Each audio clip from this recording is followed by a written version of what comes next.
Okay. Welcome back, everyone, to the Out of the Lab podcast. I'm Grayson McDowell, and today I am joined by Dr. Grace Schwartz, who is an assistant professor of chemistry at Wofford College. Dr. Schwartz teaches environmental chemistry, general chemistry, analytical chemistry. She got her Bachelor's of Science in Chemistry and Bachelor of Arts in Philosophy at Virginia Commonwealth University, and she holds her PhD in Environmental Engineering from Duke University. And in her free time, she enjoys swimming, hiking, traveling, and concocting new recipes in the kitchen. Now, Dr. Schwartz, when I first read that, I wanted to know what new recipes have you concocted in the kitchen? One of my big hits that I concocted was a kind of Latin American stew. I just had this idea that I wanted to eat something that had sweet potatoes and black beans and pork in it. So when I concoct a recipe, it's just kind of throwing those things in and trying out different spices to see what tastes good. So that's one of my... You know, I really like cooking too, so you'll have to maybe share that recipe with me because I'm... We'll see if I can remember the ingredients. Swimming and hiking. Did you ever do like swimming and hiking in college, or has it always just been a pastime? So swimming I did all growing up from the time I was about 6 until 18 on my summer league swim team, and then year round when I was older. I didn't swim in college because I got kind of burnt out by all the practices in high school. But now as I'm getting older and older, I just enjoy swimming for laps and exercise. So. Fair enough. And hiking, so are you originally from Virginia? Mm-hmm, that is correct. Okay, and are there, I'm sure there are quite a few good mountains to hike in Virginia, is that right? Or? Yes, so I grew up in Crozet, Virginia, which is right at the base of the Blue Ridge Mountains. So lots of great hiking there. Yeah. And then I've really enjoyed living close to the mountains here in South Carolina. It's so easy to get up, take a good hike. Yeah. It's just a sort of day trip. Yeah, it's cool. I have to say I enjoy hiking and cooking too. So, so I want to know how did you get interested in chemistry, and also can you explain how you got interested in environmental chemistry, and maybe what is environmental chemistry? Well, I would say growing up, I hated science as a subject in school. Me too. I just was very bored with it, and I really liked writing, and I liked history, and just other subjects so much more than I liked science. And that was the case until about, say, my junior year of high school. I took biology for the first time, and so I was actually homeschooled growing up. So we had, whatever textbooks we had, and my uncle was a biology professor and had sent some biology textbooks for me to use, for this junior level biology course. And it was, all of a sudden, science was interesting. Learning about DNA and RNA for the first time, and it just opened up new worlds to me. So that's when I first got interested in science, and of course, being kind of on the STEM science track in college, you take chemistry as well, and I really liked chemistry, especially chemistry labs. So that's what got me on the chemistry track. And then environmental chemistry I didn't discover until later on in college. It's not one of the traditional subdisciplines of chemistry. It's kind of a newcomer to the field. So a lot of chemistry departments don't actually have environmental chemistry faculty on staff, or they may not even have courses in environmental chemistry, which was the case at the school I went to for my undergrad. So I was actually president of the chemistry club in college. Ooh. And I was looking for ways for undergraduates to explore different careers in chemistry. So we'd go out to different chemical plants and things like that, and figure out what it was like to be a chemist working there. And I was also looking at how to get undergraduates involved in research, and VCU, which is where I went to undergrad. had a environmental science research center on the James River. So I got my club to go out there and kind of experience field sampling and get to know the center. And that was kind of the first time that I realized that environmental chemistry was a thing and that you could actually be a chemist and work outside. You can be a chemist and work outside. That is, you're upending a lot of pictures people have of chemists, I have to say. I'm interested to know, have you ever worked for an environmental regulator like the EPA or some sort of local environmental control agency, or? Yeah. I have not. So after college, I worked for a couple years just as a chemist in a pharmaceutical lab, so not doing anything environmentally related. And then after I finished my PhD, I had a couple research jobs, but they were with the Smithsonian and then with Oak Ridge National Lab. Okay, nice. You studied philosophy, one of your, in undergraduate, that was one of your degrees. Now, I've already interviewed a philosopher of science on this show, if anyone wants to go back and watch that episode. And you also know that I'm a pretty big fan of philosophy myself. But did you get interested in philosophy because you were trying to answer these sort of big questions that scientists tend to have in the back of their minds, even if they can't really answer? Or did your love for, your interest in philosophy, did that grow out of, say, your love for writing and literature and that sort of thing?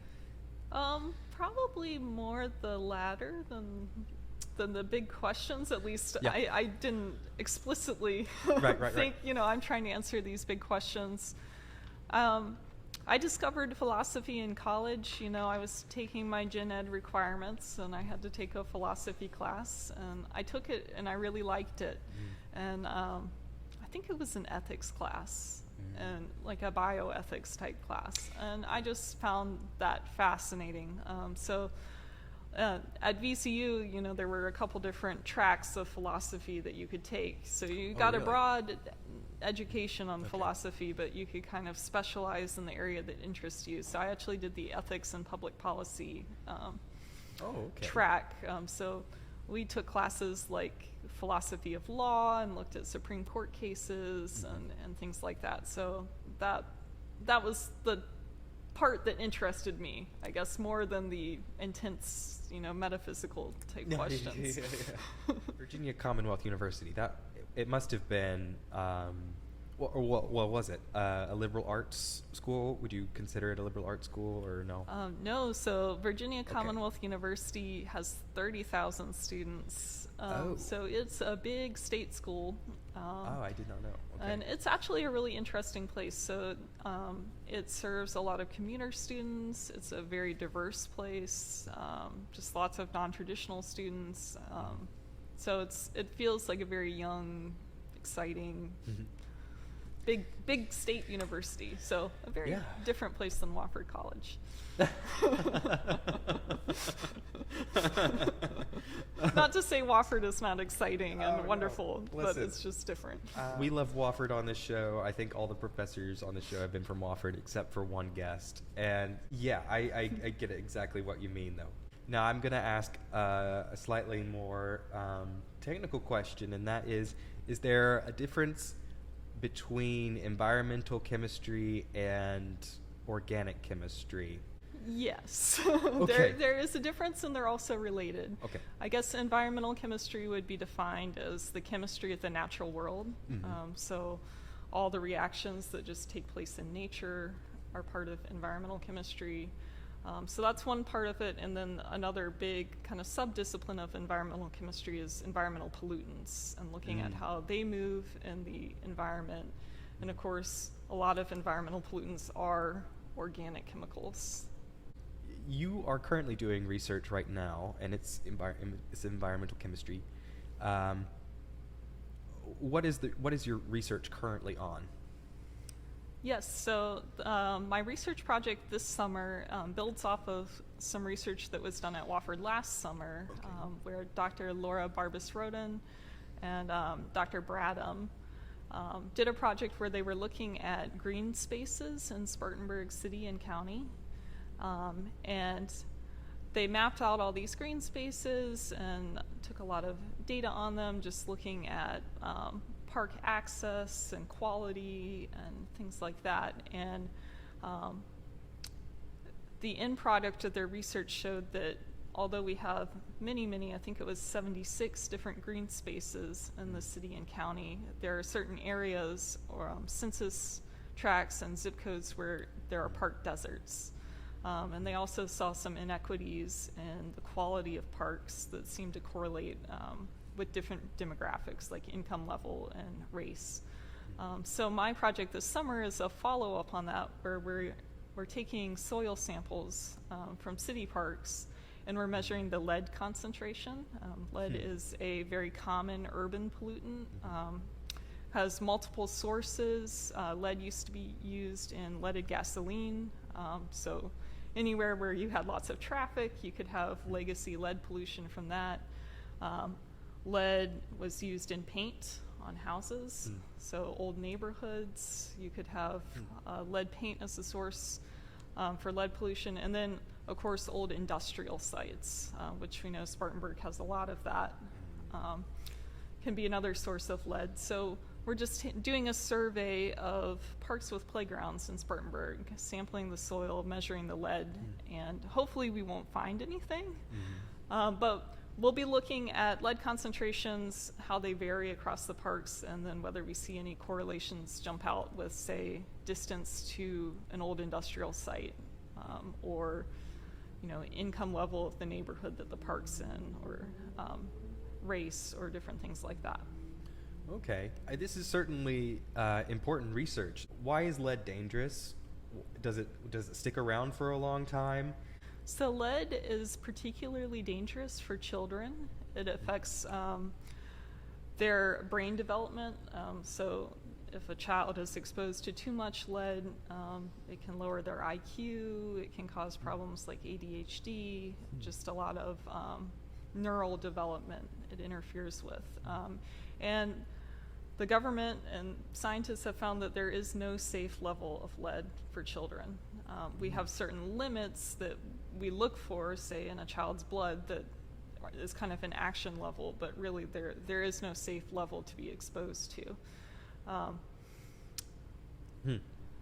So that's why lead is dangerous. That's why lead is dangerous. And so we think of it as being really dangerous for children. It can also affect the health of adults. It's a more subtle effect, of course, but it can affect things like your blood pressure, your mental health, just areas that you wouldn't necessarily think of an environmental thing impacting that. You'd blame the cheeseburger for your high blood pressure, right? Not lead. Yeah. I mean, it makes me question how many things we normally blame on the individual, which may be actually the result of sort of environmental factors in terms of health outcomes. Also, how long does lead stick around? Are we talking about something that can last centuries or something that can just last a few decades? How long does lead last? Right. So lead is one of the fundamental elements that's on the periodic table. So it's like a building block chemical in nature. So the answer to that is lead never goes away. It's not something that we can break down to something else. It will always be there. So the best that we can do is that we want to make sure the lead is in an area of the environment where we're not going to get exposed to it, where it's the least dangerous that it can be. In the environment, if it's just left on its own, lead will tend to build up in soil over time. So even if it were emitted as a gas or something like that, eventually it's going to find its way into soil. Oh, okay. Through things like the water cycle and that sort of thing. Right. So if it's discharged, say, I don't know, from a power plant as a gas, eventually it will deposit on the ground. If it's on paint that's on your house and it rains and the rain's going to wash some of that lead off, well, eventually it's going to sink into the earth. So it tends to build up in the soil. And say lead and gasoline, for instance, we realized lead was a problem, and we started phasing out leaded gasoline in the 70s. So we haven't had lead in gasoline for a long time. So we can start to see environmental concentrations of lead coming down. They're still there. But as the years go by, you start to have kind of clean dirt layering over the old contaminated dirt over time. So that contamination kind of gets buried further and further down on the ground. So that's good because there's less human exposure to it unless someone doesn't know about it and they go start digging things up, and then you'll be exposed to it. What else have you studied in the past? Can I ask? Is in environmental justice? What else have you researched in the past? So my PhD dissertation was about coal ash, which is the solid material that's left over from burning coal for energy. So of course, in the past especially, we've used coal for a lot of our electricity. So at one point there was like 150 million tons of coal ash being produced each year. Wow. It's gone down a bit since when I was doing my PhD, because we've been using more natural gas, and actually renewables have gone up some. But there's still a lot of coal ash being produced every year in the US. And all that solid waste has to go somewhere. So a bit of it can be recycled in making concrete and making drywall, but a lot of it doesn't. So it gets landfilled or stored in these, what they call ash impoundments or holding ponds. So as a wet slurry in ponds at the power plant location.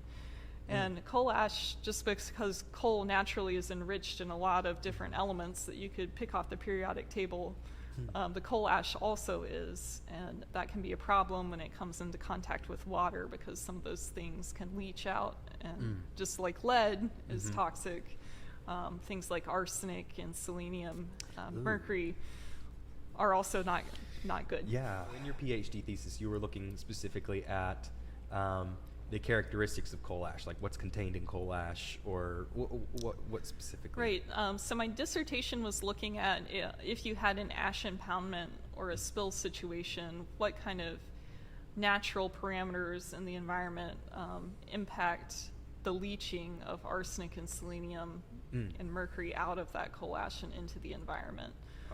So thinking about, the oxygen level in the pond, whether that impacts how readily those elements are going to leach out and move into the environment.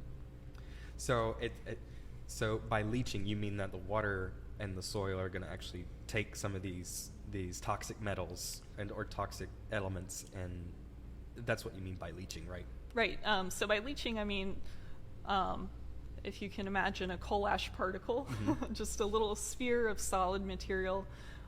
The arsenic or selenium would just be stuck to the solid, and if it contacts water under the right conditions, you would have the element, the arsenic, let's say, let go of the solid particle and be dissolved in the water stream, which can be a concern, say, if it gets into groundwater and you have people that are relying on well water nearby this power plant, or if it gets into the surface water. So a lot of these ponds ultimately discharge to a lake or a river that the power plant is built near, as all power plants need a cooling water source. Right. So they're all built on a water body.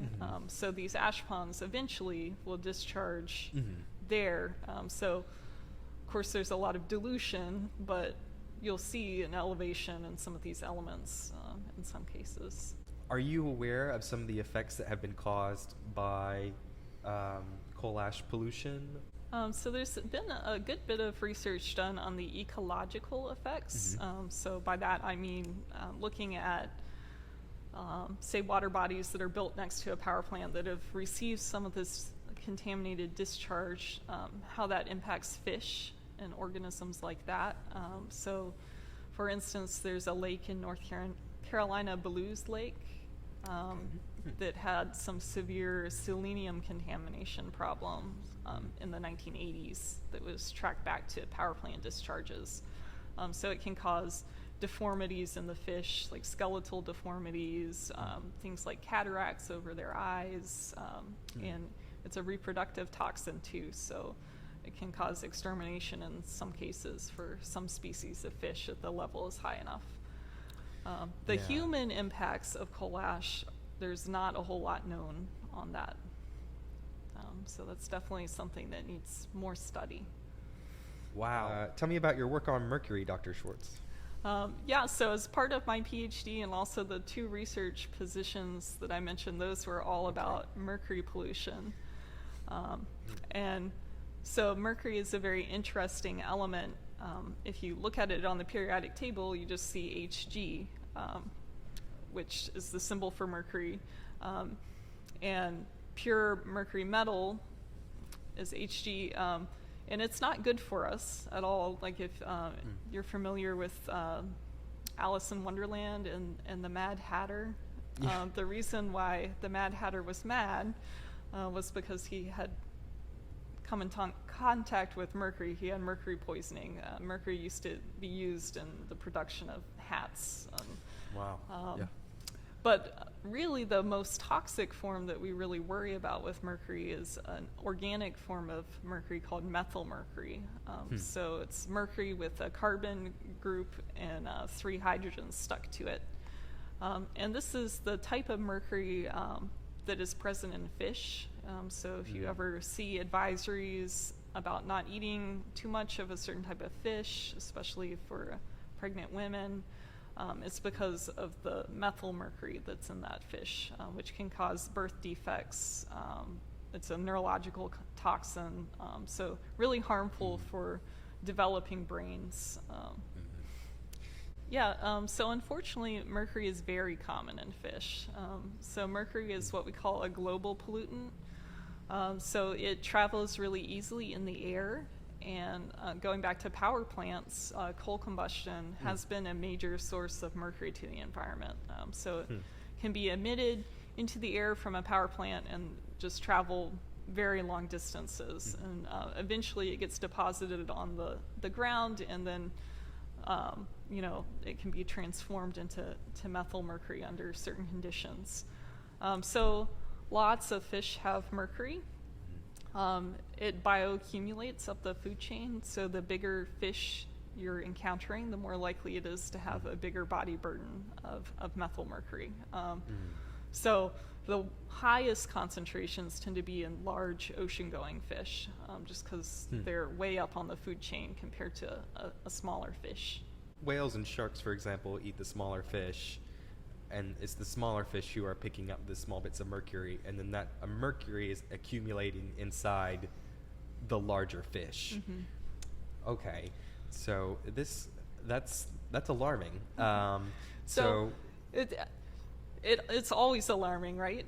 But as a scientist, you should also keep in mind, the dose makes the poison, I guess. Right. So mercury is not good for us at any level, really.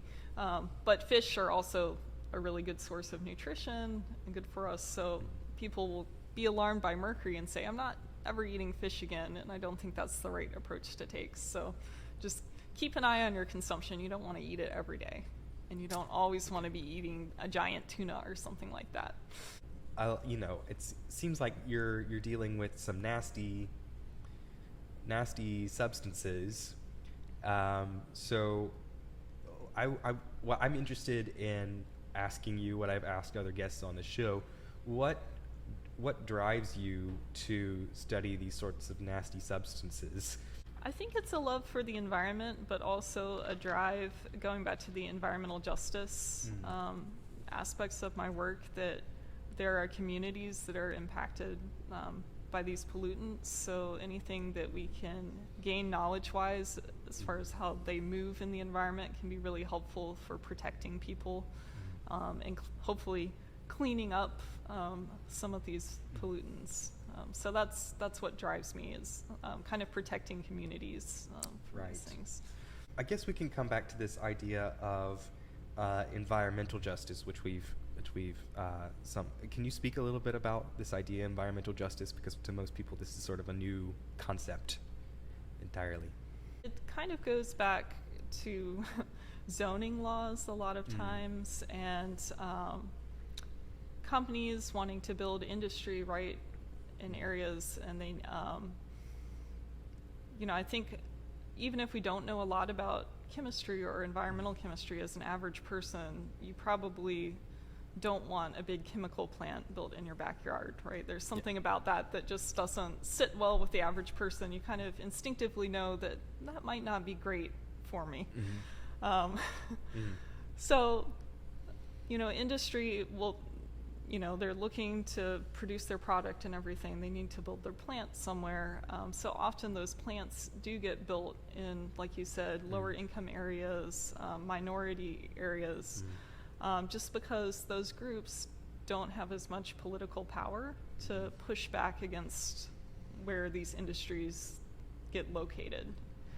Whereas more affluent people and may even be more educated people have more know-how to push back against having that built in their backyard. If you've heard of the NIMBY, not in my backyard type thing. So you kind of get into this cycle where industry gets located in one area of the city or something, and of course that brings in more, and then you have a whole district of industry, and of course the environmental problems that come with that, and that tends to drive property values down. It makes it harder for people to get out, even if they realize that, hey, this isn't good for my health or the environment. They're not able to move out of those areas just because they can't sell their house anymore. Right. So the house and land tend to be not only things that just sort of anchor people in one place, but it's also how they pass wealth down to their sons and daughters. And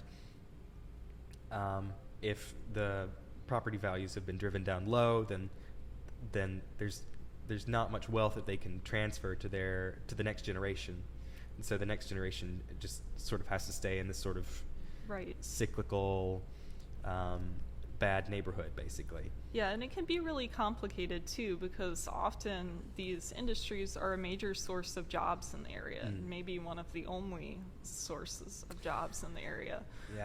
So it may be that these communities have even invited the industries in because they need somewhere to work so they can make a living, to support their family, and it's just kind of a vicious cycle.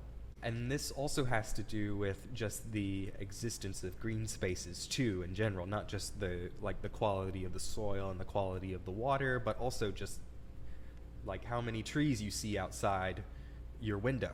Absolutely, yeah.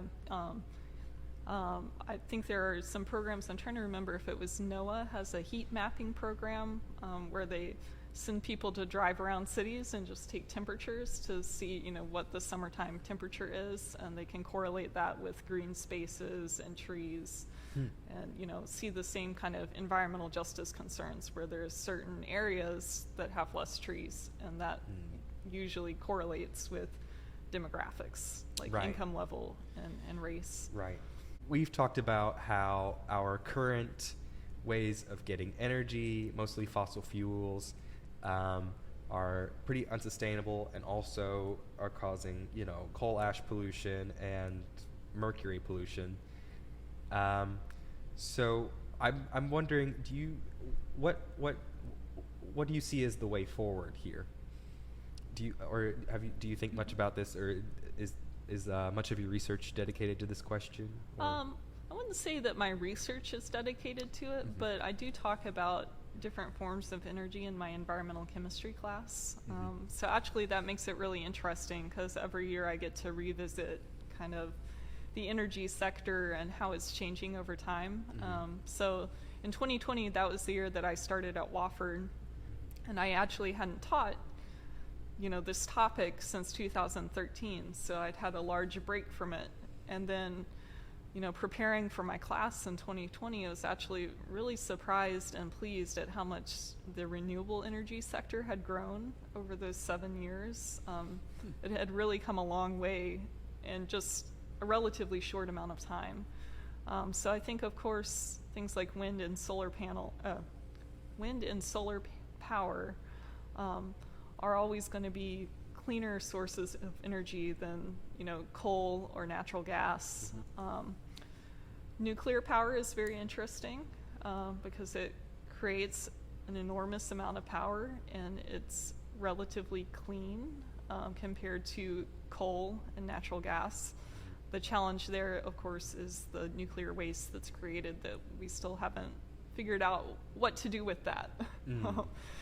So I guess I am always encouraged to see more solar power and wind power coming along just because the environmental impacts of those are so small compared to other sources of power. And then someday, if we can figure out what to do with radioactive waste, nuclear energy might be interesting too. Dr. Schwartz, could you tell me a little bit about your personal experience as a woman in the field of chemistry?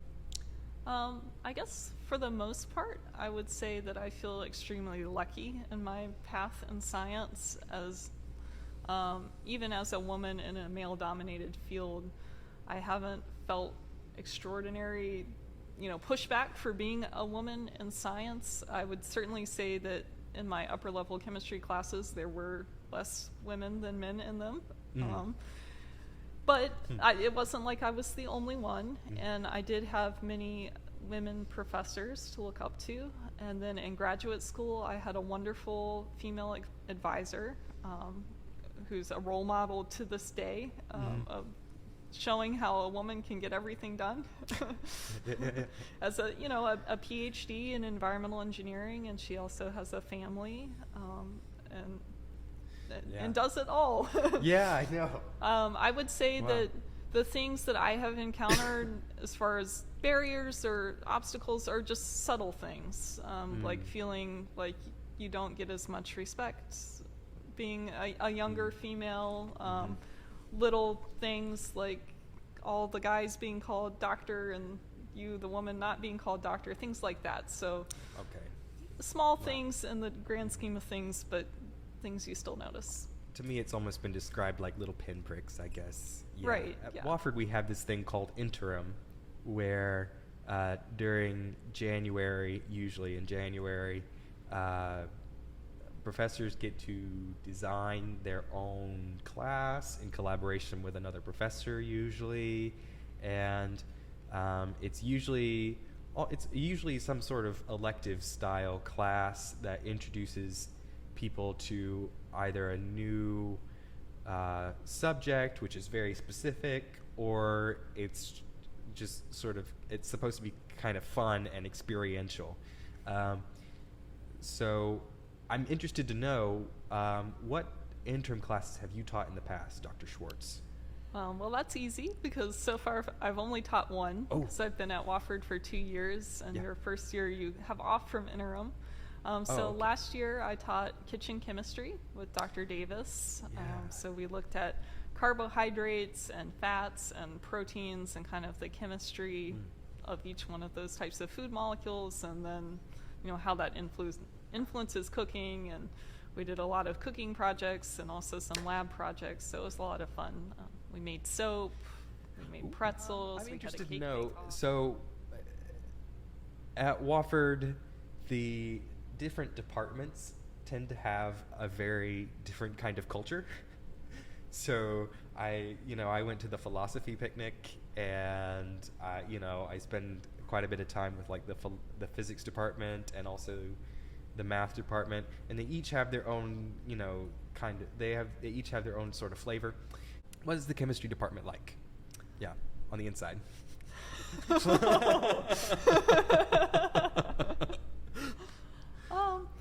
I would say that we're pretty close-knit. Okay. And my research students were telling me about this just last week. They said that they feel like they know their chemistry professors really well. So I hope that means that we're approachable and easy to talk to. But yeah, it just kind of feels like a family environment, like I think if students are interested, they have the chance to get to know the professors really well, and it feels like family, if you're up for that. Yeah, I know. It's just, well, I mean, even just walking through the chemistry department or sitting in the chemistry department lounge and hearing the professors crack jokes with each other or something like that, that's not something you hear in every department. So Right. it's interesting. Well, in chemistry, we have these long labs, right?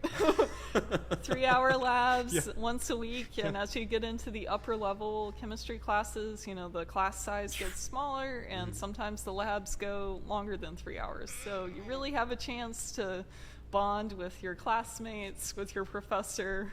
And by the time you're ready to graduate, everyone knows each other really well. Like, what's the longest lab that you teach, though?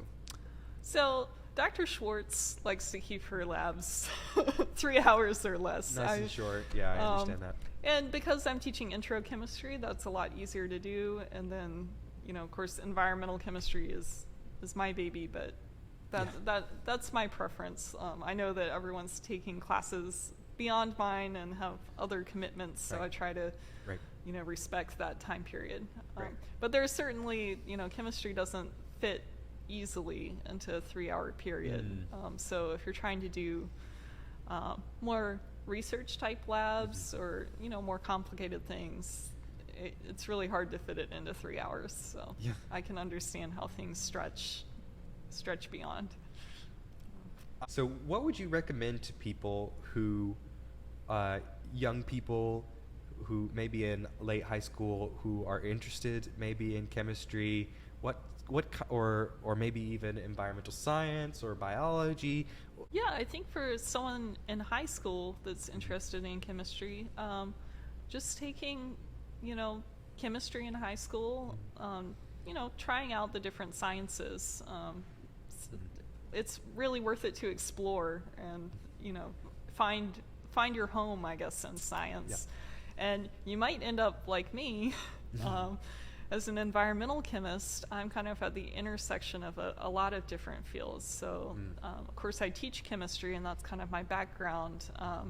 But environmental chemistry encompasses a lot of biology, environmental engineering, mathy things, geology type things. So it's kind of at the intersection of all these different fields. And I really like that because there's kind of, if that's your interest, there's a home for you.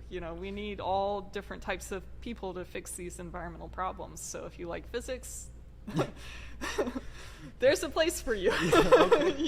There are people that do data science, really hardcore engineering problems. They can be environmental, solve these environmental problems. Or if you're more on the biology side, and of course the policy side, we definitely need people to kind of translate the science into policy to make change.